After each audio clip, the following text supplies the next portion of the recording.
नमस्ते, मैं हूं आपके साथ जसप्रीत कौर। सीज फायर नाम सुनते ही लगता है कि जंग रुक गई, लेकिन हकीकत अक्सर इससे उलट होती है। मिडिल ईस्ट हो या कोई और जंग का मैदान, शांति समझौते कई बार सिर्फ एक अस्थायी विराम साबित होते हैं। ईरान और इजरायल के बीच हालिया तनाव हो या भारत पाकिस्तान के बीच नियंत्रण रेखा पर सीज फायर, पैटर्न लगभग एक जैसा है। पहले समझौता होता है, उम्मीद बनती है, छोटी घटना होती है और फिर शांति टूट जाती है। यानी असली सवाल ये नहीं है कि सीज फायर हुआ या नहीं, बल्कि यह है कि वो टिक क्यों नहीं पाता। भरोसे की कमी। जी हाँ, सीज फायर की नींव भरोसे पर टिकी होती है और यही सबसे कमजोर कड़ी है। ईरान इजरायल की तरह ही भारत पाक के बीच भी दशकों का अविश्वास है। एलओसी पर अक्सर पहले किसने गोली चलाई ये विवाद रहता है। हर पक्ष खुद को सही और दूसरे को दोषी बताता है। ऐसे में छोटी सी फायरिंग भी बड़ा उल्लंघन बन जाती है और जवाबी कार्रवाई शुरू हो जाती है। यानी शांति कागज पर रहती है, जमीन पर नहीं।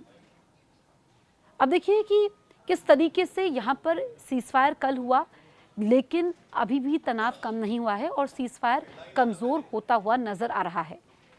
अब देखिए कि लगातार हमले होते रहते हैं और फिर सवाल ये खड़ा होता है कि क्या आगे ये सीज फायर टिक पाएगा।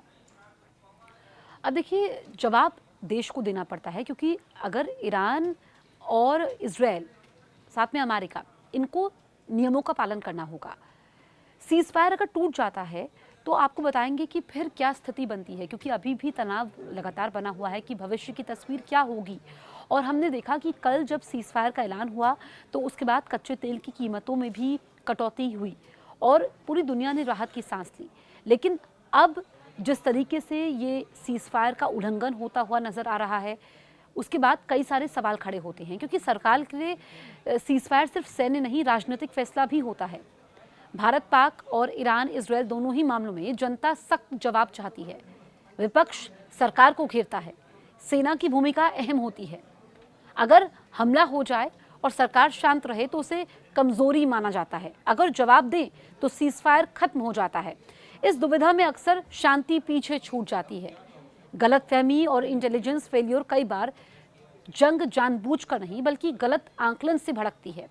भारत पाक एलओसी पर भी ऐसे कई मामले सामने आए जहां लोकल कमांडर के स्तर पर फायरिंग शुरू हुई या किसी गतिविधि को खतरा समझ लिया गया। मिडिल ईस्ट में भी यही होता है, एक अलर्ट, एक शक और पहले हमले की रणनीति।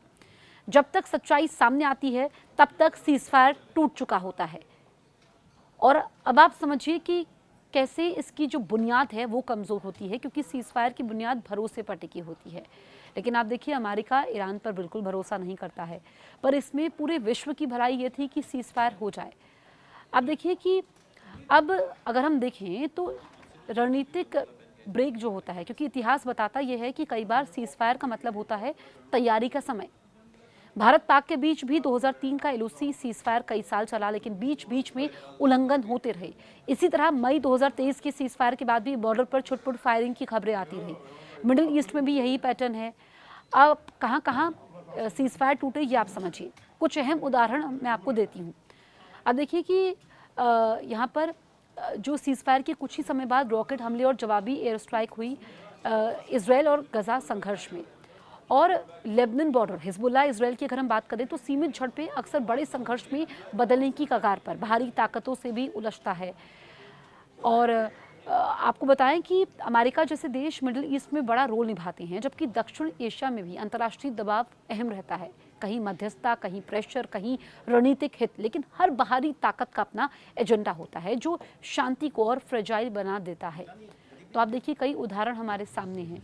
अब ऐसे में इस सीजफायर को लेकर के भी सवाल उठ रहे हैं, जिस तरीके से इजरायल ने हिजबुल्लाह पर हमले कर दिए हैं। आप इस बारे में क्या सोचते हैं, हमें कमेंट ज़रूर करें।